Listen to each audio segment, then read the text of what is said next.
Hello everyone. तो finally तुम लोग का जेई एडवांस 2024 का एग्ज़ाम ख़त्म हो चुका है। इस वीडियो में मैं बेसिकली जो जेई एडवांस की पेपर था उसका मैं एनालिसिस कर रहा हूँ। इस वीडियो में तुम्हें किसी भी टाइप का प्रिडिक्शन, कट ऑफ से रिलेटेड प्रिडिक्शन, कितने मार्क्स पे कितना रैंक बन रहा होगा, ये सारी बातें नहीं कर रहा हूँ। मैं बेसिकली बता रहा हूँ कि जो 2024 ये एडवांस का पेपर 1 और पेपर 2 कैसा था, ओवरऑल पेपर मॉडरेट था, ईजी था या डिफिकल्ट था। 3 या 4 मिनट में तुम्हारा टाइम लूंगा और यही 3 या 4 मिनट में प्रॉपर उस पेपर का एनालिसिस करके मैं तुम्हें बता रहा हूँ। होप तुम इस वीडियो को एंड तक जरूर वॉच कर रहे हो। तो आइए चलिए इस वीडियो को स्टार्ट करते हैं। और एक बात, जो बच्चे जेई एडवांस 2024 का पेपर दे के आए हैं और उनका पेपर जैसा उन लोगों ने उम्मीद कर रखा था उसके अकॉर्डिंग नहीं गया, अब उनके माइंड में एक डिसीजन बन रहा होगा कि क्या मैं ड्रॉप लेके अगले ईयर जेई एडवांस की प्रिपरेशन कर सकता हूँ या नहीं कर सकता हूँ। तो तुम ड्रॉप लेने से पहले एक बार नीचे डिस्क्रिप्शन बॉक्स में कॉन्टैक्ट नंबर दिया और इंस्टाग्राम का लिंक, वहां पे जाके तुम मुझसे कॉन्टैक्ट कर लेना। क्योंकि बहुत बच्चे क्या होता है कि रैंडमली ड्रॉप ले लेते हैं। तो ड्रॉप लेना कोई बहुत अच्छी ऑप्शन नहीं है। ड्रॉप बहुत मजबूरी में बच्चे लेते हैं। तो एक बार तुम मुझसे कंसल्ट कर लेना। मैं अगर तुम्हें रिकमेंड करूंगा कि तुम्हारे सिचुएशन को देख के क्या तुम्हारा सिचुएशन, क्या तुम ड्रॉप ईयर में अगले ईयर इंप्रूव कर पाओगे या नहीं कर पाओगे, वह देखते हुए मैं तुम्हें बता रहा हूँ कि तुम्हें ड्रॉप लेना है या नहीं लेना है। और एक बात, अगर जो बच्चे जेई 2025 की प्रिपरेशन करना चाहते हैं ड्रॉप लेके, वो अगर मेरे मेंटरशिप प्रोग्राम में इनरोल होना चाहते हैं तो नीचे डिस्क्रिप्शन में कॉन्टैक्ट नंबर, वहां पे जाके तुम कंसल्ट कर सकते हो। अब आइए चलिए इस वीडियो को स्टार्ट करते हैं। देखो, कल तुम्हारे जेई एडवांस के पेपर खत्म हुए। जैसे ही पेपर खत्म हुए, जैसे ही 5:30 में, मैंने देखा कि यार बहुत कोचिंग या बहुत इंडिविजुअल ट्यूटर भी हैं जो ये स्ट्रेटजी बताते हैं यूट्यूब में, वो तुरंत इंस्टेंट एनालिसिस करने लगे। यार पेपर इजी था, पेपर मॉडरेट था, पेपर डिफिकल्ट था। अब मुझे समझ नहीं आता है कि इतने इंस्टेंट में कोई कैसे एनालाइज कर सकता है जेई एडवांस के पेपर को।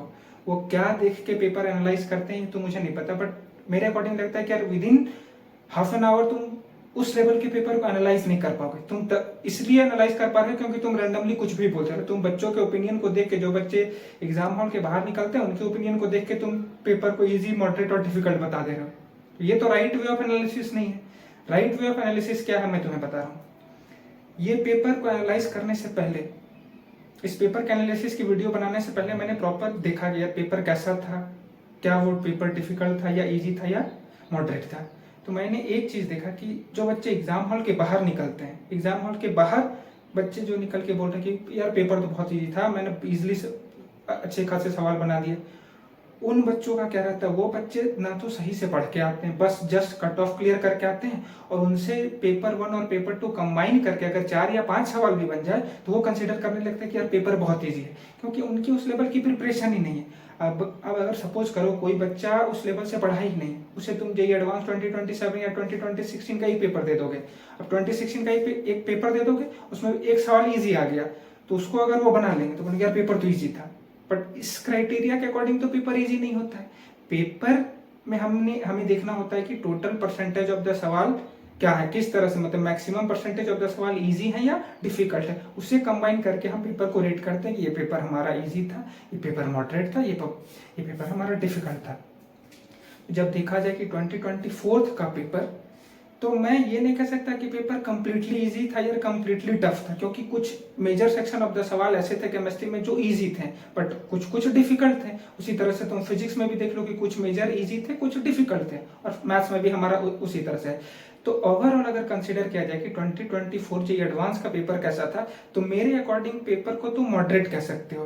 कह सकते हो कि जैसा 2023 का पेपर था उसी के अराउंड, उससे थोड़ा तुम इजी कंसीडर कर सकते हो, बट उसी के अराउंड पेपर था। ऐसा नहीं कि 2020, कुछ बच्चे यह बोल रहे कि भैया तो 2027 जैसा पेपर है, बहुत हाई कट ऑफ जाएगा, ये तो बिल्कुल नॉनसेंस वाली बात है। वैसा भी पेपर नहीं था, पेपर मॉडरेट था। तो तुम उम्मीद कर सकते हो कि जैसा कट ऑफ 2023 में गया था उसी के अराउंड, हो सकता है उससे 5 या 6 मार्क्स ज्यादा चला जाए कट ऑफ, बट उसी के अराउंड रहने वाला है। बट मैं फिर भी एक बात क्लियर कर दूं, मैं कोई प्रिडिक्ट नहीं कर रहा कि कट ऑफ उसी के अराउंड जाएगा, क्योंकि प्रिडिक्शन वाली वीडियो बनाना या प्रिडिक्शन रिलेटेड बातें मैं नहीं करना चाहता। बहुत होंगे जो अभी प्रिडिक्ट कर रहे होंगे किसका 2024 का कट ऑफ इतना जाएगा, वो प्योर नॉनसेंस वाली बातें होती है। किन्हीं का भी प्रिडिक्शन एट द एंड सही नहीं होता, बट वो कुछ व्यूज और सब्सक्राइबर के लिए प्रिडिक्शन वाली वीडियो बनाते हैं, तो उन पे मत पढ़ो। तुम्हारा एग्जाम खत्म हो गया, तुम्हें जो करना था तुम एग्जाम में करके आए। अब रिजल्ट का इंतजार करो। 10th को शायद तुम्हारा रिजल्ट है, 10th को देखो कि क्या तुम्हारा मार्क्स आ रहा है, क्या तुम्हारे रैंक आ रहे हैं, उसके अकॉर्डिंग फिर अपना कॉलेज सर्च करना है कि मेरे रैंक के अकॉर्डिंग मुझे कौन सा कॉलेज मिल रहा है, कौन से ब्रांच मेरे लिए बेस्ट रहेंगे। ये बातें समझ में आ गई। तो इस वीडियो में मैंने बेसिकली तुम्हें एक शॉर्ट एनालिसिस बताया कि पेपर हमारा कैसा था।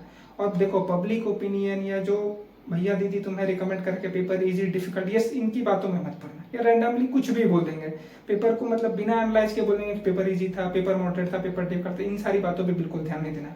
पेपर हमारा मॉडरेट कैटेगरी में था, कट ऑफ हमारा बहुत हाई नहीं जाने वाला, समाट जो 2023 का कट ऑफ था उसी के अराउंड हमारा रहने वाला है। ठीक है, अब तो हमारा एडवांस खत्म हो गया। तो रिजल्ट के बाद अब हमारे पास जो ये टाइम है, रिजल्ट अभी और रिजल्ट के बीच में 10 से 15 दिनों का टाइम है। तो इस टाइम में बेसिकली हमें डिसाइड करना होता है कि हम कौन सी ब्रांच को प्रेफर करेंगे, कौन सा ब्रांच हमें लेके पढ़ाई करनी चाहिए। तो बहुत बच्चों को डिफिकल्टी आती है कि इसमें भैया कौन सा ब्रांच सही होता है। बहुत बच्चे इम्प्रैक्टिकल डिसीजन लेते हैं, कुछ वीडियोस, कुछ मोटिवेशनल वीडियो देख के वो कंप्यूटर साइंस को सिलेक्ट कर लेते हैं।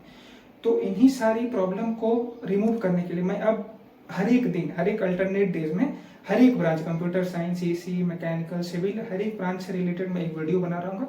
उसमें मैं प्रॉपर बता रहा हूँ किस तरह से हमें कंप्यूटर साइंस सिलेक्ट करना चाहिए, क्या हम कंप्यूटर साइंस के लिए एलिजिबल होते हैं या नहीं होते हैं, कितनी उसकी डिफिकल्टी है और क्या कंप्यूटर साइंस का फ्यूचर में स्कोप है। इसी तरह से हर एक ब्रांच के लिए मैं एक इंडिविजुअल वीडियो बना रहा हूँ। तो उस वीडियो को देख के तुम्हें यह डिसीजन बनाने में आसान होगा कि हमें कौन सा ब्रांच लेके इंजीनियरिंग परस्यू करनी। नो मैटर तुम प्राइवेट इंजीनियरिंग कॉलेज जाओ, IIT जाओ, NIT जाओ, IIIT जाओ या GFTI जाओ, हर एक के लिए वो एप्लीकेबल होगा। तो उस वीडियो को कंटिन्यूअस अच्छे से देखना। और यह वीडियो में बस इतना ही। इसके बाद भी अगर तुम्हें किसी टाइप का भी डाउट होगा एडवांस 2024 से रिलेटेड या ड्रॉप से रिलेटेड, तो नीचे कमेंट सेक्शन में कमेंट करके पूछ सकते हो। होप ये वीडियो अच्छा है तो चैनल को लाइक शेयर सब्सक्राइब जरूर करो।